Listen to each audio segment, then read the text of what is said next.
For our second tutorial in this series, let's go ahead and work with that images layer. So we'll select that one, unlock it. We need to add the UILoader component. By default, we really don't see that available to us. It certainly is not over here, but we can go up to Window, then come down to Components, load that up.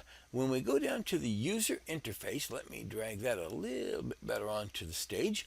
We'll just kind of look here as we scroll this down, and you will see there is the UILoader component right there. We'll just hold down the left mouse button, drag that over onto our stage, and let go. And then we can close that because we don't need it any longer. And again, make sure that you are on the images layer and that it is unlocked.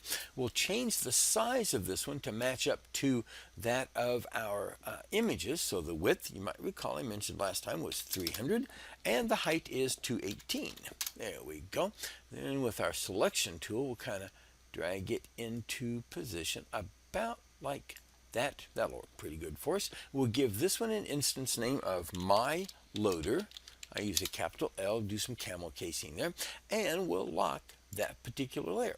Next one I want to do is draw a kind of a frame, a picture frame around this. Just highlights everything a little bit better. But before I do, I just realized I missed out on one thing here. Let's unlock that layer again, come back over here, select it, because we need to define some of the properties. In other words, the source, the initial image that's going to load when we launch this project. If you don't see this one, just expand down the components parameters. You might recall we have all of our images in an images folder. So I'm just going to go here and say images / and that was SlideShow, capital S on both of those, _1. They are all JPEG files, so .jpg. There we go. Go ahead and press enter to accept that. Now I'll come back and lock that layer. I'll do a Control S to save if I wanted to, just to make sure that it works up to this particular moment. I'll do a Control Enter. And we should see the first image right there. Excellent. Now let's go back to our frame, unlock that layer. We're going to get our rectangle tool again. This time the background, I'm going to leave it at white. That's going to work fine for us. I would like to have kind of a darker stroke, so we can pick that darker green or black, whichever. I might even go, I'll just go with that one right there. The particular style that I want, I'm going to pick stippled on that one, and I'm going to change it to about 3 on that. And then I'm going to come over here and just draw this rectangle over like that. Okay, and if at any time then I don't get it exactly where I would like, okay, the one thing you do not want to do is get your selection tool, and don't worry about this because again our images loader layer is locked.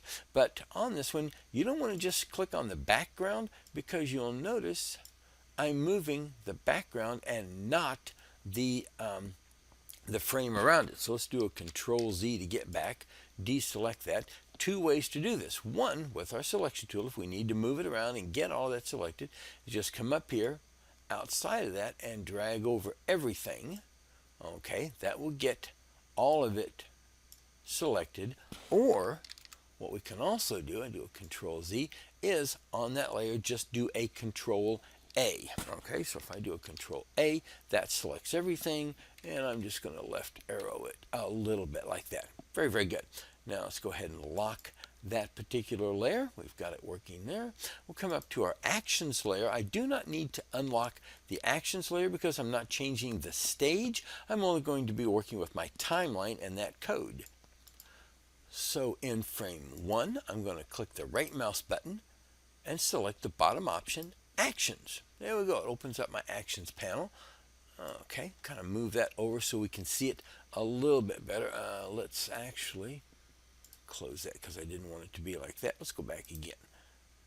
Actions. Okay, that'll work fine. That'll be all right after all. Okay, the first thing I want to do is just to put in a very basic, simple remark statement that says this is what happens. So a couple of forward slashes, and I'll say displays a slideshow of 10 slideshow images. That's kind of redundant. That's all right. I need to import a couple of things. One is the mouse event, so I can check to see if they press the left mouse button, and then the container for the UI loader. So here I'll say import spacebar flash dot events dot mouse event, and you'll notice I just pressed tab once it was selected, semicolon for the end of the line, because this is very Java based in its coding, and it is very, very case sensitive, so always remember that. Okay, then we'll say import space fl dot containers,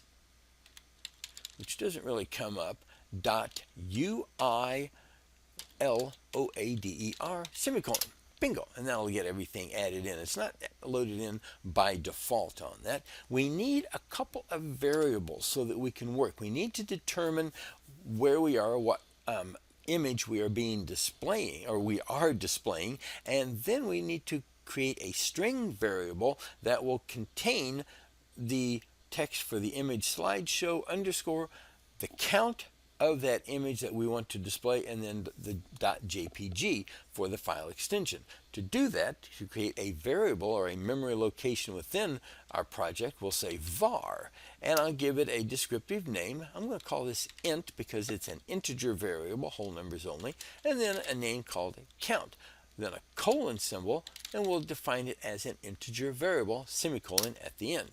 We want to give this an initial value. I could have done it on the same line, but I'll say int count equals 1, so that when it loads up, I know I'm on the very first record. Then we'll come over here and we'll say var, let's call this one SlideShow string colon string semicolon. Very, very good. All right, now I'm going to let that do it for this tutorial, and in the next one we will write all of the code to move from image to image. But as always, thank you for watching.